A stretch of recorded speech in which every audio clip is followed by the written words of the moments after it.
Hey everybody, this is Workforce Gaming. I'm Doug, along with Brad, Hello. and Brad being a huge Uncharted fan. And I think we both pretty much follow the series. I play at least 1 through 4, but you were able to pick up Uncharted: The Lost Legacy, Yeah. and this one stars Nadine and Chloe. I'm actually more interested that it Yes. stars Nadine because I actually really like Nadine in Uncharted It's 4. actually so you play as Chloe the whole time, Yeah, yeah, yeah, and then Nadine is like your Sully, like the character that's kind of there the most time, kind of following you around, that kind of thing. yeah. She plays that role the whole time. So Okay. it stars quote unquote Chloe, and then she's kind of the side character for most of the game. Bum, bum, bum. So we definitely shouldn't talk about spoilers because Nope. this game is brand new, which is usually not something we do. We don't usually get to talk about brand new games. No, that doesn't happen that often. No. So yeah, I mean, I guess I don't know what's a good place to start with this one. I mean, this is kind of like bouncing off of Uncharted 4, like coming off of Uncharted 4. Is this Uncharted 4.5? Is it better? It's I guess you wouldn't say better than that, but it's like, does it feel like an evolution? Does it feel like a step forward from Uncharted 4? So there's a lot there. First of all, I think starting with Chloe, Chloe is different than Nate, Yeah. which is interesting.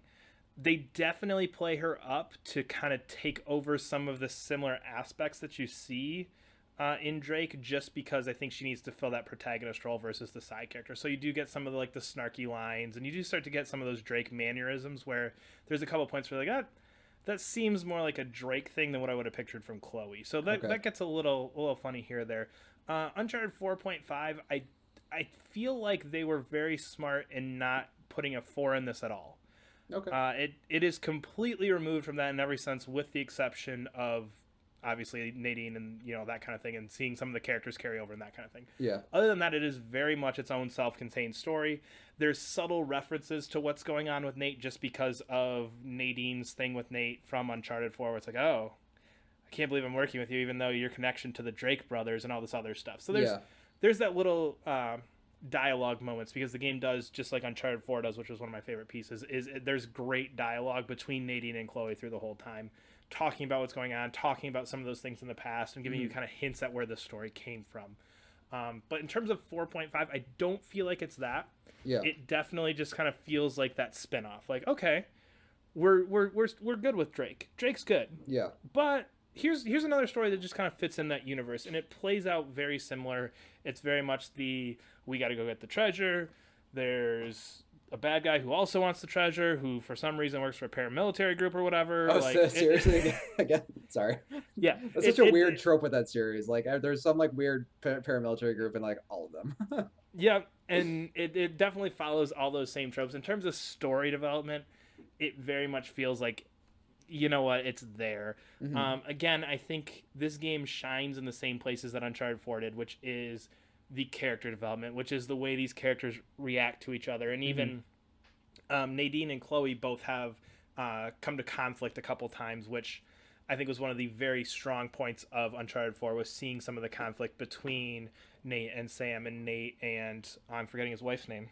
I'm gonna say Elena. I don't know if that's right though. That sounds right. It was something like that. But anyway, Yeah. but again, the character, just the fighting between the characters really just builds that character thing, and where Nadine and Chloe come from, Mhm. some of the backstory that you get from the previous games definitely comes to the point where it's like, okay, you are kind of acting this way because of this. Are you just in this for the money because you were this mercenary group thing? Like, oh, okay, why do you actually want this treasure? Like, where's that Mhm. coming from? So there is some tension between them, which really works well. And in addition to that, I think just Uncharted 4 is a gorgeous game. This game is just a half step above that still. You can definitely Yeah. tell that it's in a similar way, but it definitely has those moments where you're just like sitting there. And I found this in 4 a lot too, where it's just you'd come to a spot and I just kind of sit there and like, I want to look at this for a second. Oh yeah, yep. Oh yeah. If you look in the background, there is definitely a waterfall back there. That's kind of cool. And Yeah. then you kind of, oh yeah, game. Let's keep going. Uh, Which I always love about these, just because you do get that point where you're on a mountain, you can look down, and you can see everything, and you can see everything around you. Um, but yeah, 4.5 again, I think is kind of a bit of a bit harsh, and I Harsh. think Yeah. that's not what this is going towards. I think a 4.5 would have kept you in Drake. I think it would have kept you kind of pushing that story of Sam a little bit more than this. So I I don't know. It's What? Do they? I mean, like, I mean, I guess it's not Uncharted 4.5. I mean, do they at least take some time to experiment? Because I know, like, the one thing they talk about is like the open world aspect thing, Yeah. and I think in Uncharted 4, I didn't like that aspect of Uncharted 4 at all. I thought the Madagascar region was just not. It was just big. It wasn't really interesting to explore or anything. It just kind of felt like needlessly big. So, like, I mean, I understand they kind of went with an open world for a little bit of this, kind of like Final Fantasy 15 ish, from what I understand, where you get like one cool open world spot, and then that's about it. Yeah, so the open world is definitely a spot where they did go a step further in this, because the open world in this, it is one chapter. It's chapter 4, I believe. It's very early on in the game. Yeah. Well, I want to say there's like 10 chapters, so first half of the game for sure. But the open world is done so much better in this. Mhm. Uh, very, very light spoilers. The way the open world works is you drive into the middle of this area in the Jeep, you get to the top, and it says, okay, there's 3 things we need to collect to open the next door. Yeah. Oh, from this tower, I can see there's something over there, there's something over there, there's something over there. Yeah. And the rest of it's left completely open to you into what order you go to. And then as you're driving around this, there's lots of little tiny like ruins that you can stop at, and each one has like some of those hidden treasures and things like that. So Mhm. there's definitely a lot more in this one. And it definitely feels like this is used a lot better. I still think there's some room for improvement just in terms of how you're going to use this over the course of the full game. Yeah. But it's definitely a step up from Uncharted 4, where Uncharted 4, I think you're right, it was kind of just like, okay, I need to go to that spot. Oh, but I can go other places. And then you kind of drive off the main path for saying, like, but there's nothing here. Here, Okay, yeah. let me go. This definitely, it feels like every time you veer off, you can normally find something. And even the way the game does it is you get a paper map, and she draws like the 3 things that you can go to. And every time you go or you're looking up somewhere and you see something, she's like, oh, let me add that to my map. Oh, So you even get gotcha. this kind of this open world thing where you do have your points you can hit and go, oh yeah, that's right, something over there was different. Like, let me go over there and look. So Mhm. it definitely evolves that piece of the game, but for the most part, the rest of it does fit kind of nice into your nice little Uncharted box. It definitely feels like this Yeah. was more of that, not to necessarily get their motivations out, but this definitely feels like a we need to tell another Uncharted story. We're done with Drake, so we're going to do this. Do we really have anything new here? No, but we can make another good game. Yeah. And I think that's kind of what this game is it's we're not going to revolutionize anything. We're not going to add anything new to it, Yeah. but we can still make a damn good game in this world. We can still do a couple new things in here to give you a new feeling, but it is very much that it's Uncharted. And if you Yeah. like Uncharted, there's no reason you wouldn't like this game. If Yeah. you don't like Uncharted, this isn't going to win you over. Yeah. Unless you're one, yeah, in your case, unless your one issue with Uncharted is Nathan Drake himself, Yeah. this doesn't change anything. Who And doesn't even like if you're, Nathan Drake? I'm sorry. I do like Nathan. there's got to be, there's some weird person out there who's like, Nathan Drake's an asshole, I hate him. There's some, there's one person. Yeah. But, and even with that, if that is your issue, Chloe does take on a little bit more of his characteristics than I think you saw in previous games. But Yeah. it's Uncharted, and it's a great Uncharted game. It's definitely, without question, just as good as the other 4. There's no point where you're thinking like, oh yeah, if this wasn't an expanded DLC or whatever, like this would have happened. It's very much that, okay, this follows the same beats. It's over a little bit quicker, but Mhm. it definitely feels like a full fleshed out Uncharted game.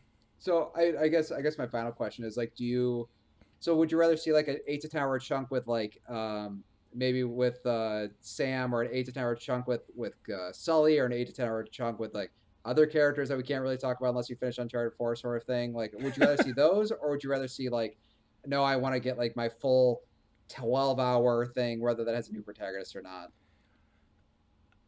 I'm going to be perfectly honest here, and this is coming from somebody who absolutely loves Uncharted. Uncharted 4 was my game of the year last year, and this one probably will end up in my top 5 this year. Yeah. I'm done. Let's be done. Good. And that's and that's good. not like a slight against the game or anything, but it's one of those things where, having played Uncharted 4 last year, having Yeah. played this now this year, let's take a break. Okay. I would love to see another game like this. I'd love to see another Nathan Drake game eventually. I'd love to see whatever other characters are out there, see where they're at. Mhm. But my one thing that I don't want this to turn into, and I don't think Naughty Dog will do this just because there's no history of it in their history. They've never really done this. I think this is the time to step away and go, you know what? We've got The Last of Us 2 coming. We'll work on that. Yeah. We'll do something else after that. And then maybe 2 or 3 Naughty Dog games down the road, which the way they put out games would be 6 to 9 years from now. Yeah. Then let's come back. But I don't need to see another Uncharted game just because I do feel like this does follow the Uncharted formula so closely Closely, yeah. that I'd be nervous to get to the point where it's just like I don't want to get to this point with this series that I love of going like, oh yeah, it's just yep, that's Uncharted. You don't want to Arkham I Asylum it. exactly. Yeah. I don't want Arkham Asylum. I don't want Assassin's Creed. I don't any of those yearly or every other year games. I don't want to get to that point. I want to come back to Uncharted in 2023, Yeah. 2025, like 8 years from now. Let's catch up with these guys and see what's going on. Even if 8 years from now it's another just side story, that's fine with me. But Yeah. I do feel like this is a good place to close it. We told Drake's story. We gave you some side details. We're gonna end it for here for now, and I think that's a good place to leave it. And I think Mhm. that's what they should do with this, and not get to the point where it's like, oh, but Uncharted games, every one's a 9 out of 10 on whatever, and every Yeah. one sells 1 billion copies. That's fine. You're Naughty Dog. Whatever you're gonna do is gonna do the same thing. Let's get something a little bit fresh in here. Yeah, yeah.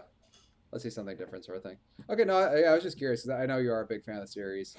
So yeah, I was just kind of curious because I always like these little vignette stories. I think they're kind of interesting. Yeah, Um, all right, so it's pretty good. It's Uncharted. It's a good Uncharted. So yeah. I guess that's a good place to leave it. We are Workforce Gaming. If you guys like what you heard, you can always follow us on Twitter at Workforce Gaming or subscribe to us on YouTube. We'll see you guys next week. See ya.